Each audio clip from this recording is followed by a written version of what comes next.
دیکھیے، آپ سب سے پہلے نبی کو باہر دہانے پر روک کر کے خود غار کے اندر پہنچتے ہیں، غار کی صفائی کرتے ہیں، بیٹھنے کا انتظام کرتے ہیں، اس کے بعد نبی رحمت کو غار کے اندر لے جاتے ہیں۔ اللہ اکبر!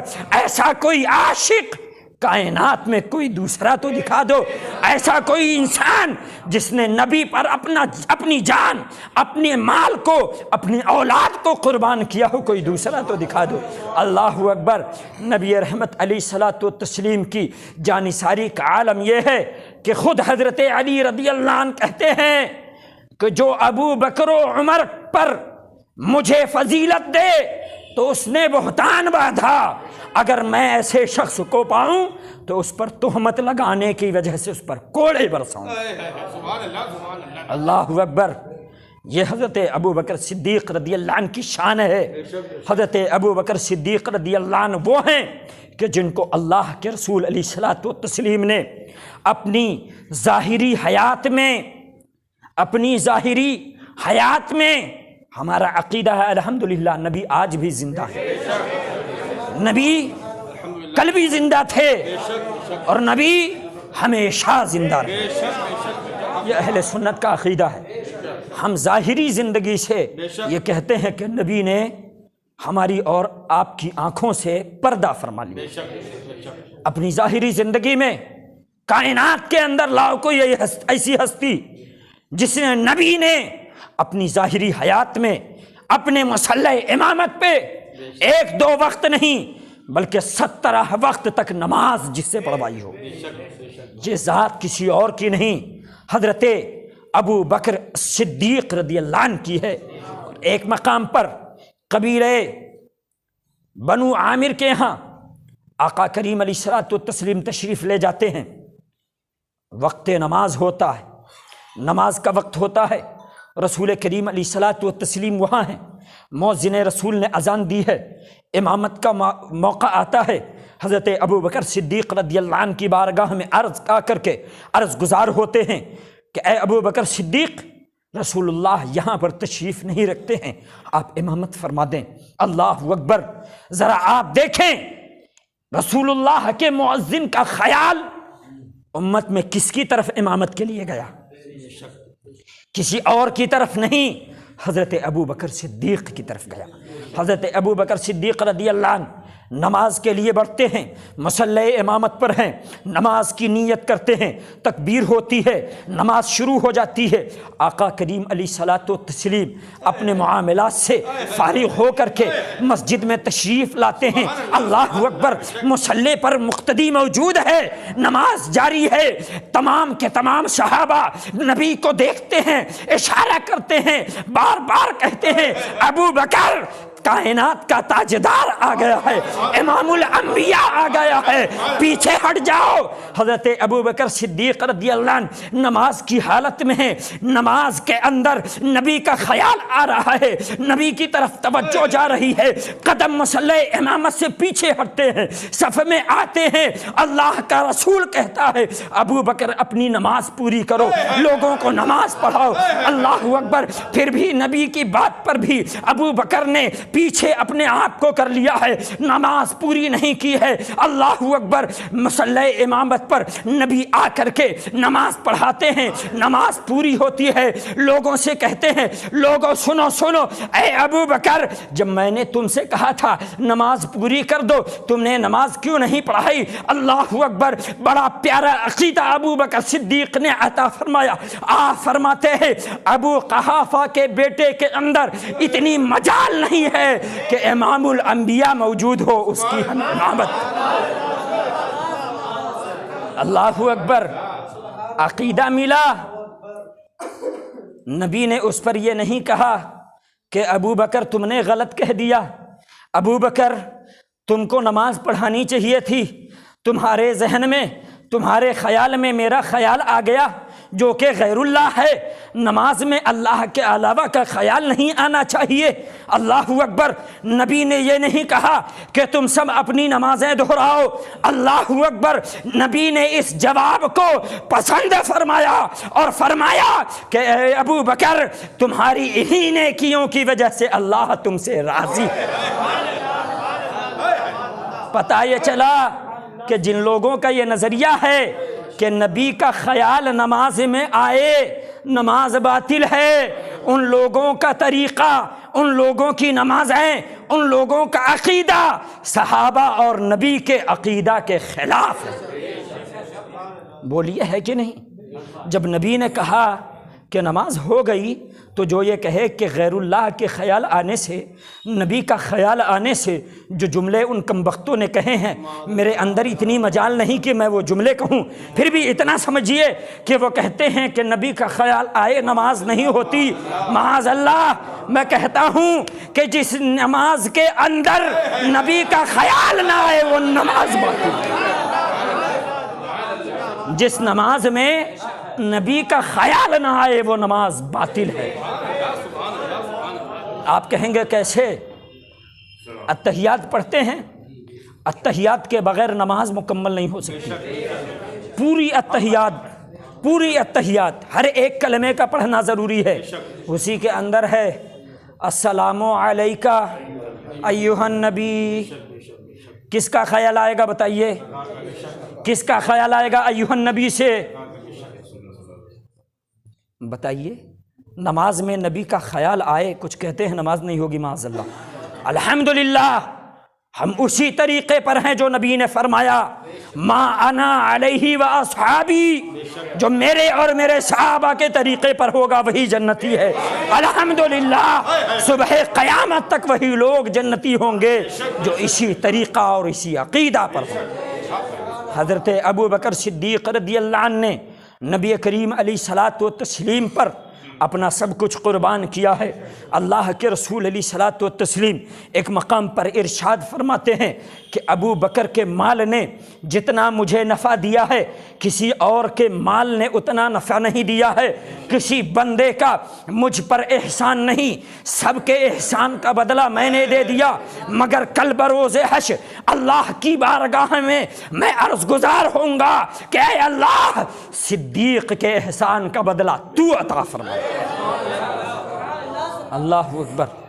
یہ حضرت ابو بکر صدیق رضی اللہ عنہ ہیں جنہوں نے بدر میں بھی شرکت فرمائی، احد میں بھی شرکت فرمائی، غزوہ احد میں بھی شرکت فرمائی، حنین کے اندر بھی موجود ہیں، صلح حدیبیہ پہ بھی موجود ہیں۔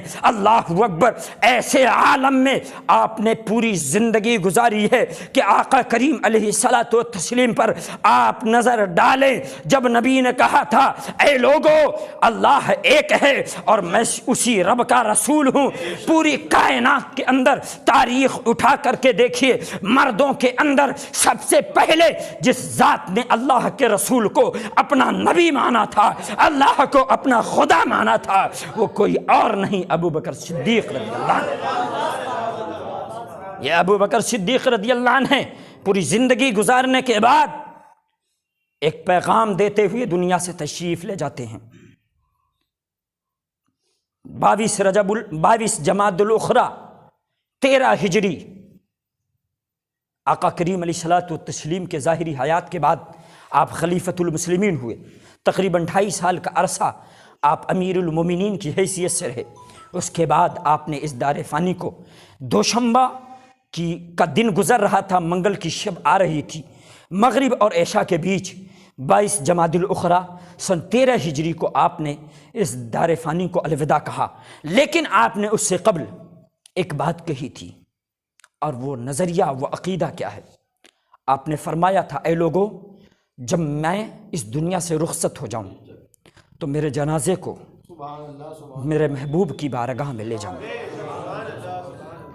صبح ہو شام، دن ہو یا رات، ہر حال میں جس نے بھلائیاں ہی بھلائیاں کی تھیں، کبھی نبی کا ساتھ نہیں چھوڑا تھا، وہ محبوب کب چاہے گا کہ محبوب سے جدا ہو؟ ایک آخری خواہش کہ جب میں انتقال کر جاؤں تو میرے جنازے کو میرے محبوب کی بارگاہ میں لے جانا، اور وہاں جا کر میرے محبوب سے عرض گزار ہونا کہ اے اللہ کے محبوب، اے صدیق کے یار غار، آپ کا صدیق آپ کی بارگاہ میں حاضر ہے، آپ سے اجازت طلب کر رہا ہے، اے اللہ کے محبوب اگر آپ کی اجازت ہو تو آپ کے پہلو میں آپ کے یار کو دفن کر دیا جائے۔ اے لوگو، اگر رسول اللہ کی جانب سے اجازت ملے تو مجھے وہاں دفن کر دینا، ورنہ جنت البقیع میں دفن کرنا۔ بتاؤ ابو بکر صدیق کا یہ عقیدہ ہے کہ نہیں کہ نبی کو پکارو تو سنتے ہیں؟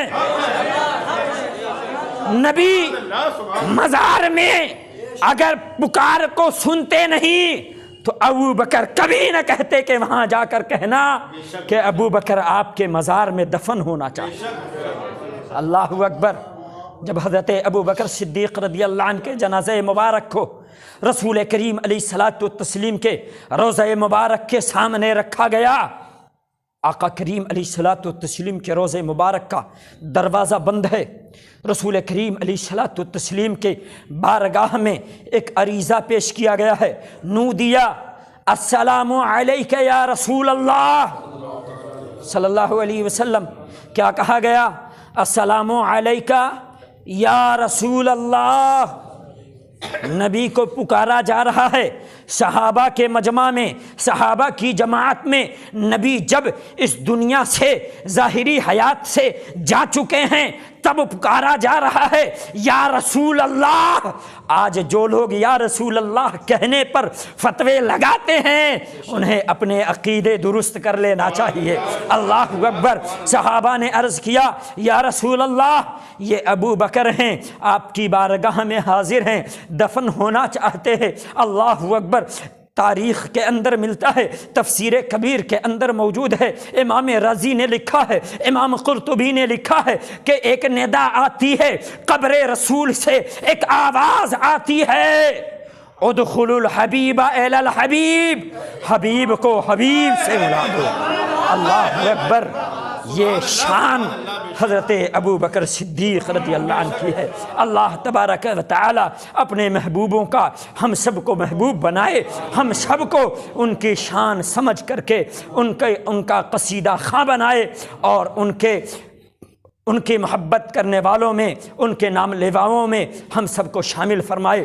حضرت ابو بکر صدیق رضی اللہ عنہ، حضرت ابو بکر صدیق رضی اللہ عنہ کا وہ مقام و منصب آیات کی روشنی میں، آیات قرآنیہ کی روشنی میں آپ نے سن لیا، مگر یہیں پر چند وہ گوشے بھی سن لیجئے جن کے دلوں کے اندر بغض موجود ہے، جن کی آنکھوں پر تعصب کی عینک لگی ہوئی ہے، جو یہ کہتے ہیں معاذ اللہ رب العالمین حضرت ابو بکر صدیق رضی اللہ عنہ غاصب ہیں، جو یہ کہتے ہیں معاذ اللہ رب العالمین حضرت ابو بکر صدیق رضی اللہ عنہ ظالم ہیں، اور اس کے عوض انہوں نے دلیلیں دینا شروع کی۔ کون سی دلیلیں؟ وہ کہتے ہیں خلیفہ بلا فصل حضرت علی رضی اللہ عنہ ہیں، ہم حضرت علی کو شیر خدا مانتے ہیں، حضرت علی کو ہم شجاع مانتے ہیں، بہادر مانتے ہیں، فاتح خیبر مانتے ہیں۔ حضرت علی جیسا اپنے جزئی فضائل کے اعتبار سے کوئی دوسرا نظر نہیں آتا، مگر اس کا یہ مطلب نہیں ہے کہ من کل الوجوہ تمام امت کے اندر ہم حضرت علی کو فضیلت دے دیں، حضرت ابو بکر و عمر پر بھی، اس لیے کہ قرآن و حدیث کے مطابق جس ذات کو سب سے زیادہ اہمیت حاصل ہے حضرت علی رضی اللہ عنہ کے زبانی، وہ کوئی اور نہیں، وہ حضرت ابو بکر صدیق کی ذات ہے۔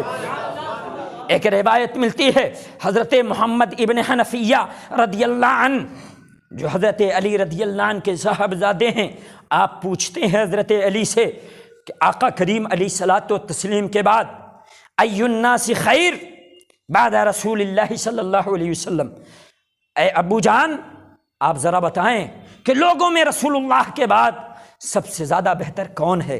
اللہ اکبر۔ ذرا جواب پر غور کیجئے، حضرت علی جواب دے رہے ہیں، پوچھنے والا آپ کا شہزادہ ہے۔ آپ فرماتے ہیں حضرت علی رضی اللہ عنہ، لوگوں میں میرے نزدیک رسول اللہ کے بعد سب سے زیادہ افضل ابو بکر صدیق رضی اللہ۔ اللہ اکبر۔ آپ پھر پوچھتے ہیں کہ اس کے بعد کون ہے؟ حضرت علی رضی اللہ عنہ فرماتے ہیں ابو بکر کے بعد عمر ہیں۔ محمد ابن حنفیہ کہتے ہیں میرے دل میں یہ خیال آیا کہ شاید اب حضرت عثمان کا نام لیں گے، میں نے پوچھا اس کے بعد آپ؟ کہا میں تو عام مومن ہوں۔ اللہ اکبر۔ حضرت علی رضی اللہ عنہ نے مسئلہ حل فرما دیا۔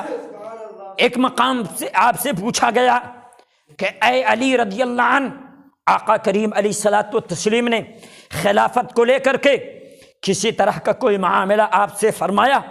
آپ فرماتے ہیں کہ اے سنو، میں نے جب غور و فکر کیا تو میں نے یہ دیکھا کہ رسول اللہ نے جس ذات پر اپنی رضا کا اظہار فرمایا اور نبی نے اپنی ظاہری زندگی میں نماز جیسی اہم عبادت جو دین کا ایک ستون ہے، آقا کریم نے 17 نمازوں میں امت کا جسے امام فرمایا، دین پہ جس سے اللہ و رسول راضی ہو گئے، تو میں نے یہ سمجھ لیا کہ دنیا میں علی بھی اس سے راضی ہو چکا ہے۔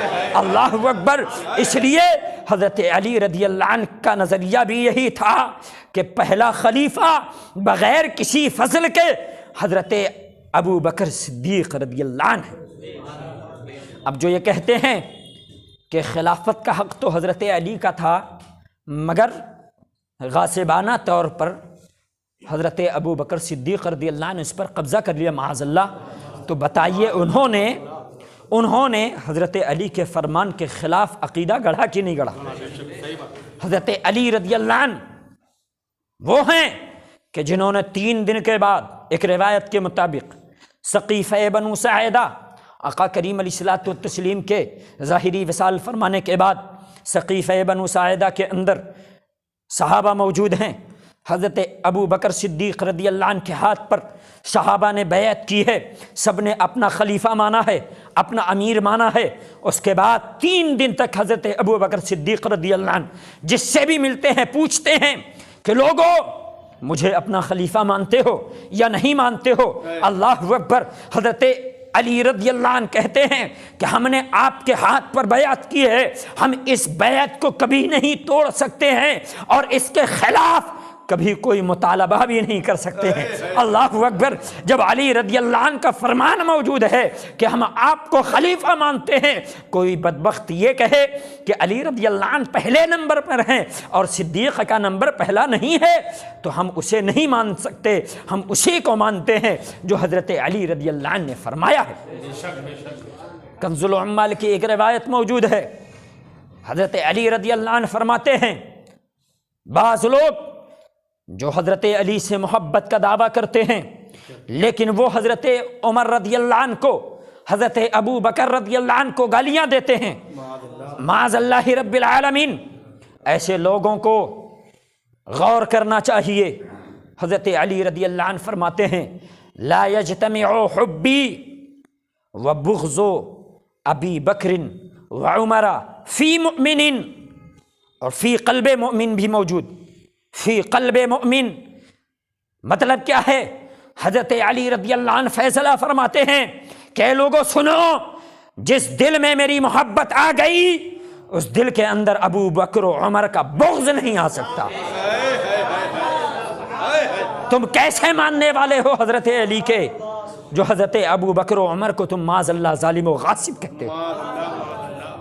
اور آپ فرماتے ہیں اس کا برعکس بھی، لا یجتمع بغضی وحب ابو بکر و عمر فی قلب مؤمن۔ حضرت علی رضی اللہ عنہ فرماتے ہیں جس دل میں ابو بکر و عمر کی محبت ہو اس دل میں علی کی عداوت کبھی نہیں آ سکتی ہے۔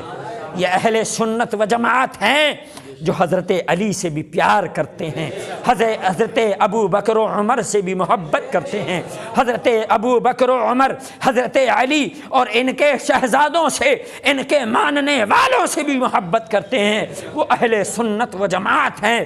اور جس کے دل کے اندر علی سے بغض ہو وہ رافضی ہوا کرتا ہے، جس کے دل کے اندر صحابہ کا بغض ہو وہ خارجی ہوا کرتا ہے، وہ جنتی نہیں ہوا کرتا ہے۔ جنتی وہ ہے جس کے دل کے اندر صحابہ کی بھی محبت ہے اور اہل بیت کی بھی محبت۔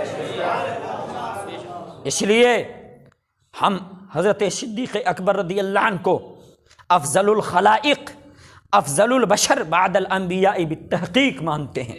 نبیوں اور رسولوں کے بعد سب سے افضل، سب سے اعلیٰ مرتبے کے لحاظ سے، رتبے کے لحاظ سے، ثواب کے اعتبار سے، اللہ کے نزدیک درجات کے لحاظ سے، اللہ کے محبوب پر فدا ہونے کے لحاظ سے، آپ کے جذبہ کے اعتبار سے، ایثار کے لحاظ سے، قربانیوں کے لحاظ سے سب سے بہتر، سب سے افضل، سب سے اعلیٰ حضرت ابو بکر صدیق رضی اللہ عنہ کو سمجھتے ہیں۔ اللہ تبارک و تعالی ہم سب کے ایمان و عقیدہ کی حفاظت فرمائے، سرور کونین کا ہم سب کو سچا وفادار غلام بنائے، سرکار کی محبت میں زندگی اور سرکار کی محبت میں ہم سب کو پیاری موت نصیب فرمائے۔